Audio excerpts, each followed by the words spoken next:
These are the voyages of SV Prism. The crew on board are searching for exotic landscapes and foreign cultures as they sail their 33-foot sailboat beyond horizons.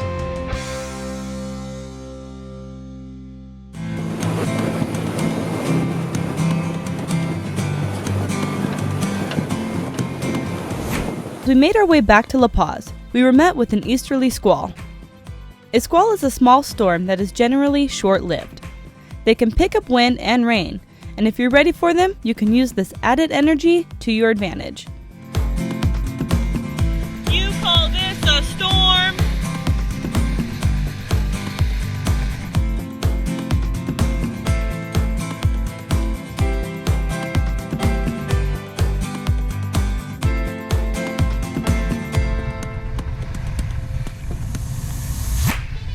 We put up the smaller Yankee jib to go along with the staysail and full main. In these 15 to 18 knot conditions, Prism will clip along at 7 knots without trying too hard.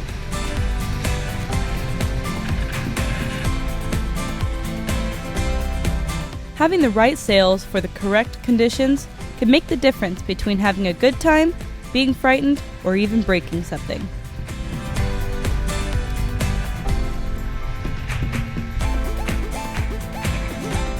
As we closed the distance, I saw that we had something on our hand line. In the sea, if we could get above 6 knots while sailing, we were almost guaranteed to catch something big. In this case, we had caught a fair-sized bonita. Pacific bonitas are not the best by themselves, but deep fried in beer batter, anything tastes good. Have fun? That's great. In all honesty, it's pretty easy sailing. Yeah, no, this isn't bad.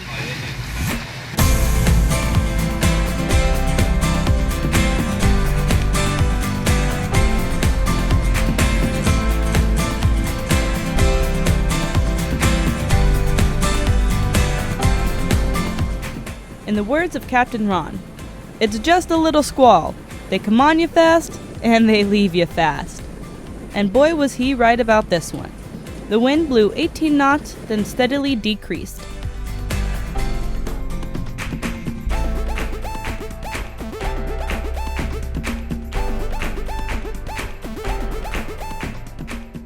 By the time we got to the La Paz Channel, placid waters ahead made us turn on our engine and continue into the anchorage.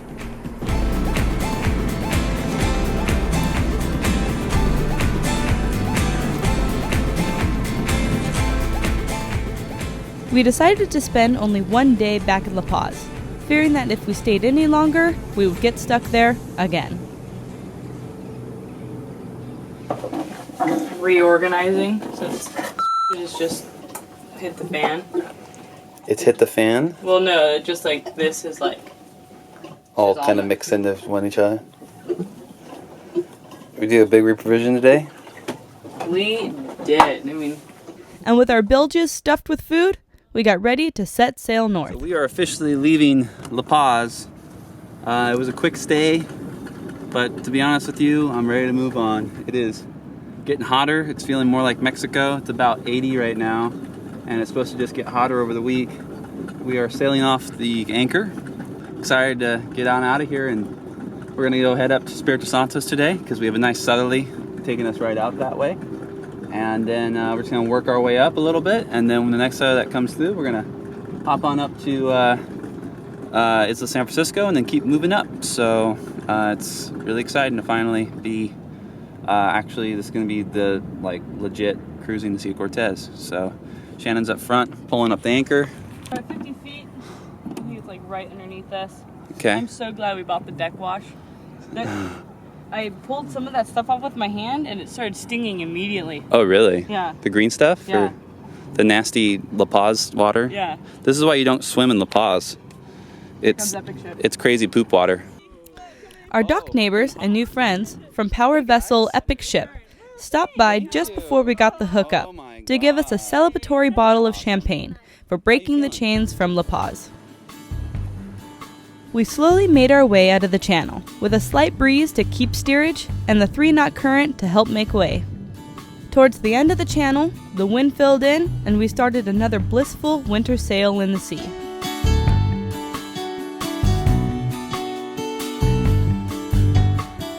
The cruddy weather we had been complaining about had finally abated, and we were loving life. Oreo thief!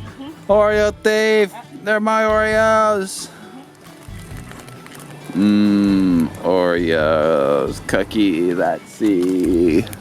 We made it to Bahia Gabriel of Espiritu Santos, just in time to watch a beautiful sunset. Gabriel is a massive bay with good protection. Most people stop in Bahia Gabriel because of the frigate rookery in the lagoon. The lagoon is only accessible by dinghy at high tide, but with the SUPs, we were able to go in on a falling tide.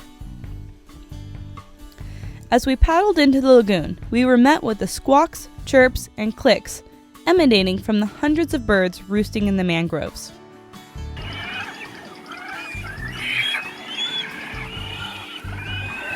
Frigates are prehistoric birds whose wingspan can get up to 8 feet.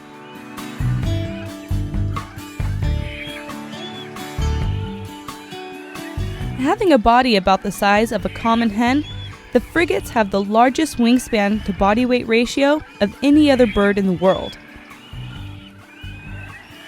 There are a total of 5 different species, 2 of which are found in Mexico, the great frigate and these ones, the magnificent frigate.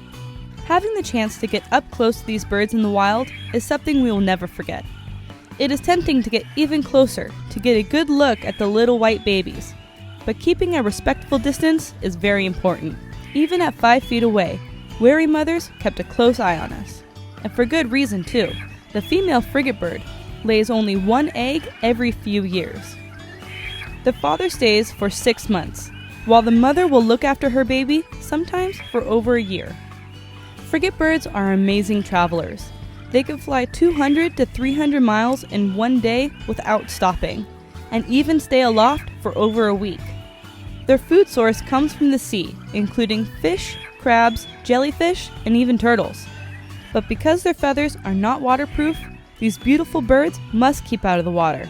If these birds make the mistake of falling into the ocean, they will most likely drown, as they cannot take off again. So 70% of their food is obtained by stealing from others. After spending over an hour observing these incredible birds, we paddled out of the lagoon using the small gap in the mangroves.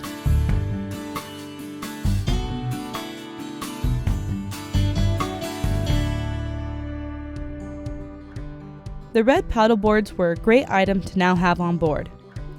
The stand-up paddleboards, better known as SUPs or SUPs, give you access and visuals like no other means of transportation. They draft only 4 inches and are virtually silent, so you don't disturb the underwater as well as the above water life. The biggest thing we like about them is in places with fairly clear and flat water, your vantage point when looking down, especially with polarized sunglasses, gives you a snorkeling view while skimming across the surface. The stand-up paddleboards have not only broadened the ways for us to get around, but also offer a great way to exercise. We continue to take in the sights before heading back to Prism for some afternoon shenanigans.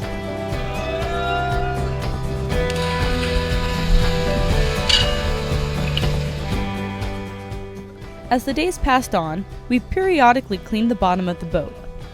Most boats have an anti-fouling paint to prohibit the growth of sea life to the bottom.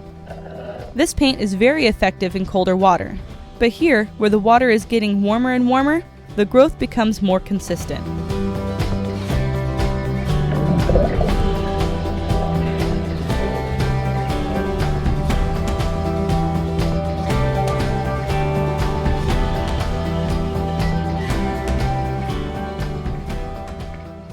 If you stay up on the cleaning, it only takes a few minutes every other week to have a barnacle-free boat. And the cleaner the bottom, the faster the boat will go.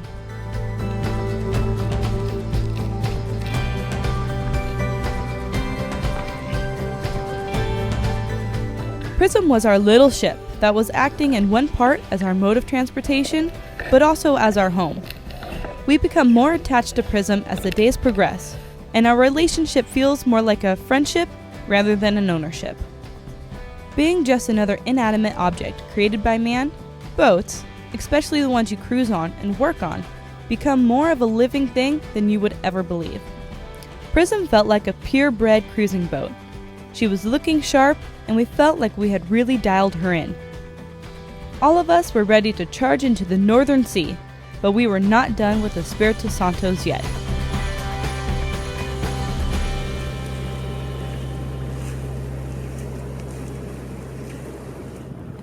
I like it. You know, it's beautiful, it's remote, and at the same time yet so close to a big city, which is kind of odd.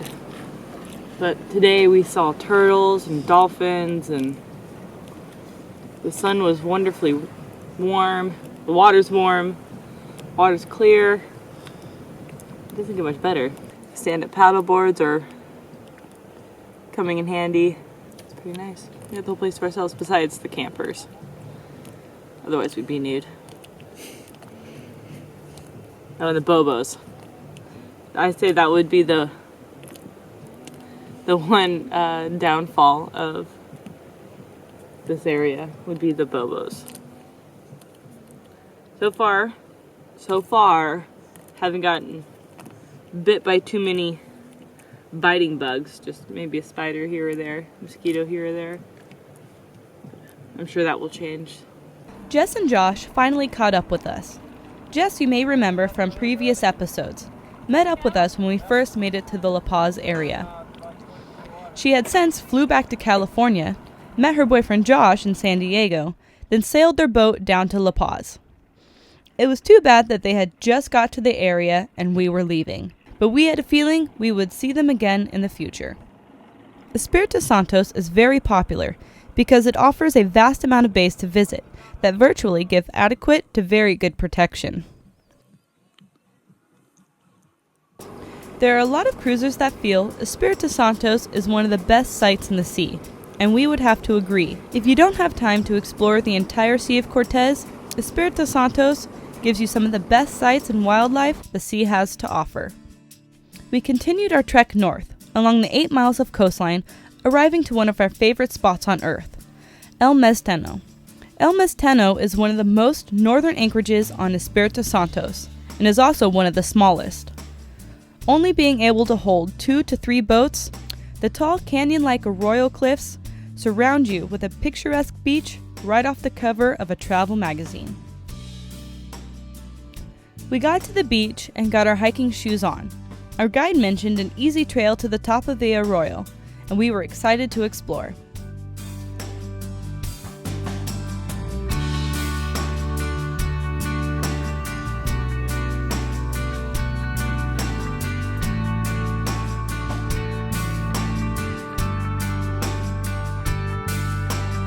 You guys can see it's more of a scramble I guess we're trying to get to the top of this cliff here, and it's definitely more of a scramble. So, but it's gorgeous so far. There's a lot of little critters, as Shannon would say, and the view of our bay that the boat's in right now is flipping gorgeous.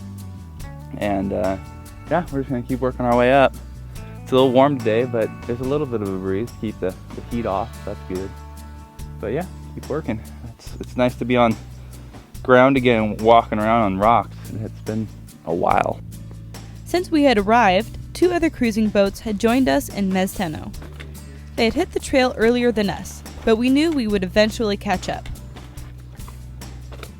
We worked the base of the arroyo versus the steep sides and made good progress.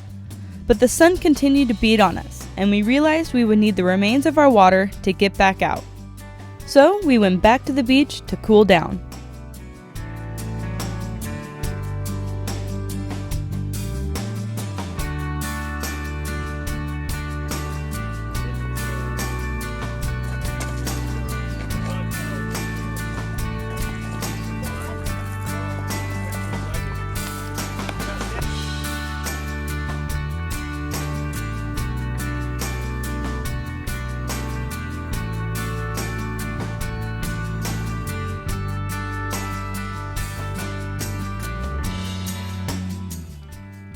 Once we were in the water, taking in the scene that was in front of us, we truly felt like we had made it somewhere special. All of the work to buy and outfit Prism felt completely justified as we looked at our boat in such a pretty place. We discussed why we were leaving such a perfect place. Both of us had decided that if this cove was so easy to get to, there must be better ones in the future.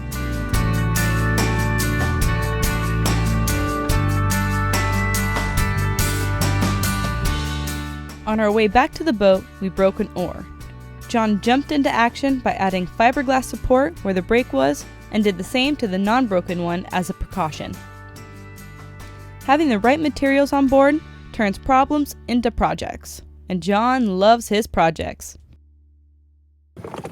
Prism is right behind me. Our friends called the Dos Juanitas are behind us.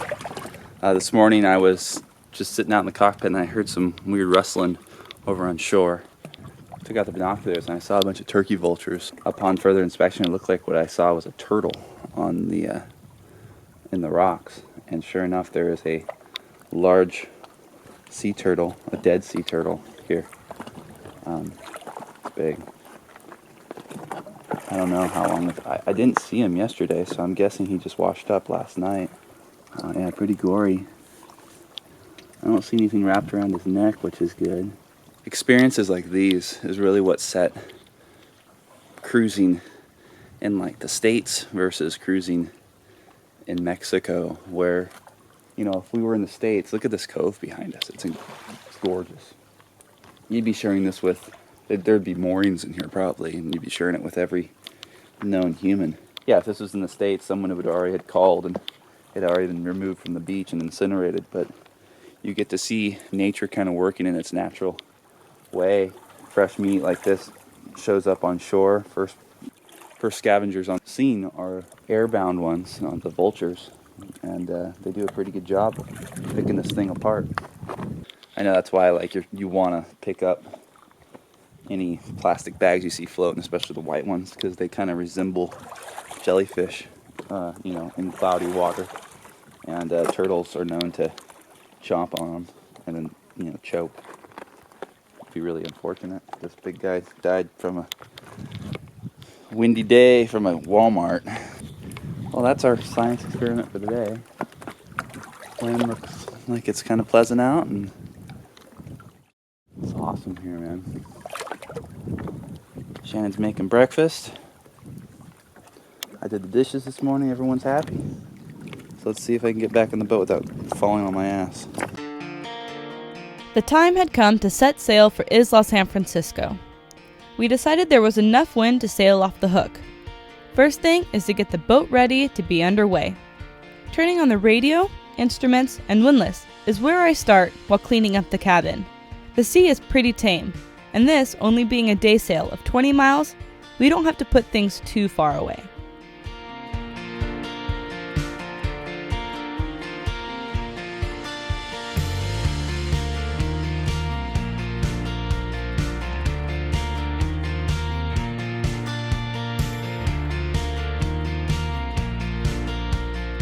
Once on deck, we need to put Falcor, our dinghy, in the correct place on the foredeck.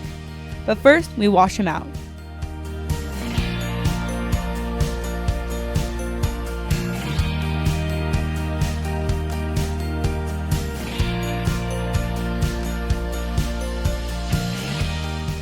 We do this pretty easily by using the saltwater washdown, while lifting Falcor by its transom, letting the water, sand, and bird poo drain out the bow. Doing this keeps those nasties off of Prism, and Falcor is nice and clean for the next use.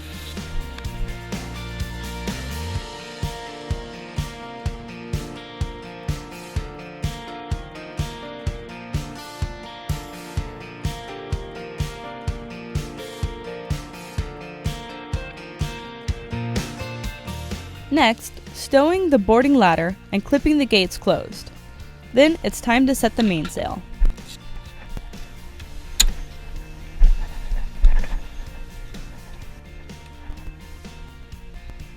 We use the main to slowly creep up on the anchor while reeling in the chain with our electric windlass. You may ask why I go through the extra work of sailing off anchor. We do it for a number of reasons.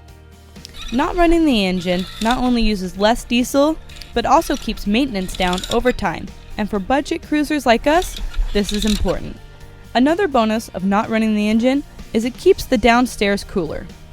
Lastly, we like doing it because if the day ever arises that our engine is not working, we like to have had the practice. Once the anchor is up, John sets the jib, I sheet it in, and we are on our way. Next stop, Isla San Francisco. Damn machine you are.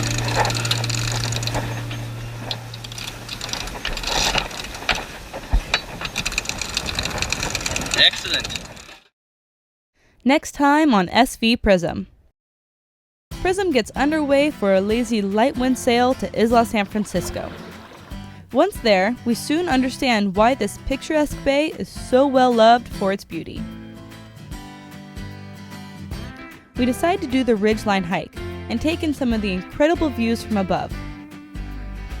After, we head to Isla San Jose, where its siren of beauty lures in the weak as the nighttime horrors become a reality.